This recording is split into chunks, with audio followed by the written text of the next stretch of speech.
Jewish memory has a way of turning biblical stories into mirrors for our own lives. A few biblical figures have carried as much weight for us as Esav. Across generations, Esav became a symbol for a particular kind of other, the kind we fear may harm us. First, it was the Edomites, a people understood to be descendants from Esav who lived in the region southeast of the land of Israel and were often in conflict with ancient Israel. Then there was Rome, the empire that conquered Judea, destroyed the Second Temple, and came to represent political power that could both govern us and crush us.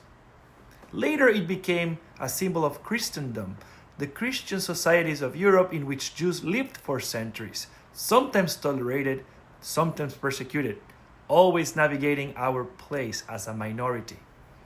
And eventually, the dominant cultures and powers that surrounded us in every era, authorities that at all times offered protections and at other times turned against us, shaping how we understood vulnerability and survival. Esav became the symbol of the brother who could harm us or embrace us, the neighbor we were not sure we could trust. And the Torah portion Vayishlach is when Jacob and Esav reunite, and we find ourselves inside that tension again, the fear, the uncertainty, and the longing for something better.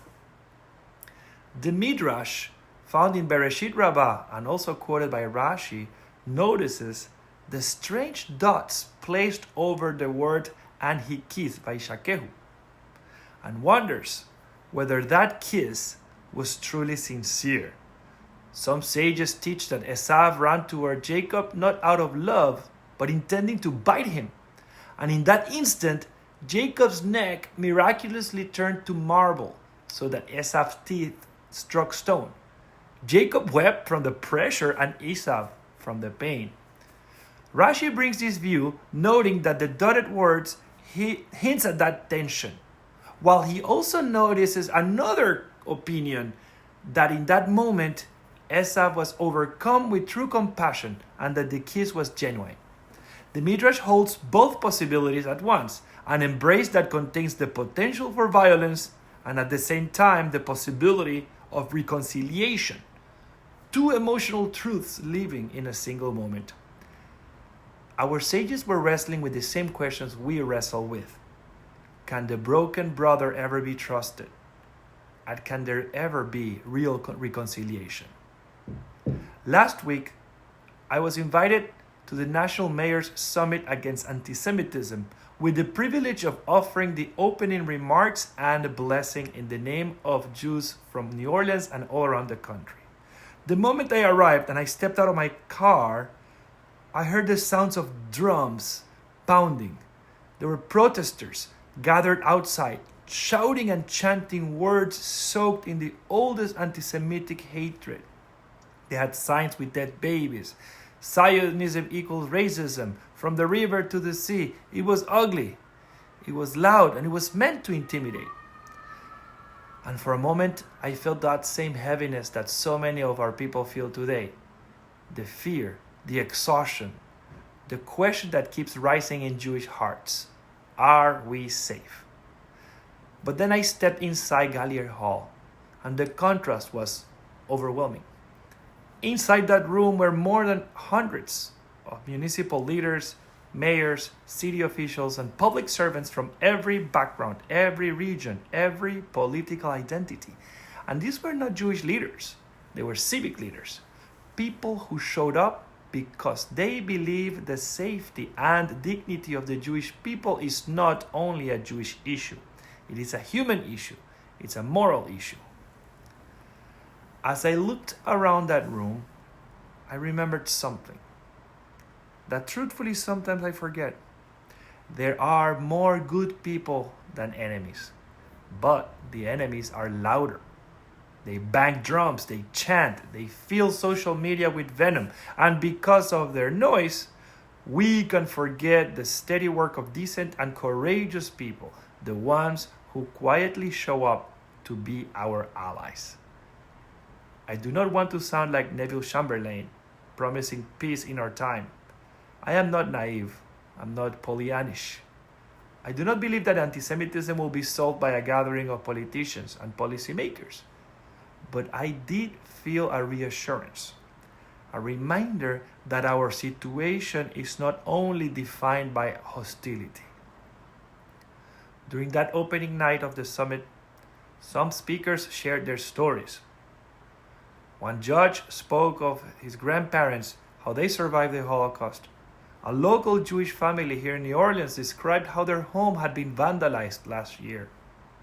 Representatives from small towns and large cities talked about Jewish students who are afraid to walk on their own campuses. Some who have faced threats and violence because they understood that anti-Semitism is not an abstract.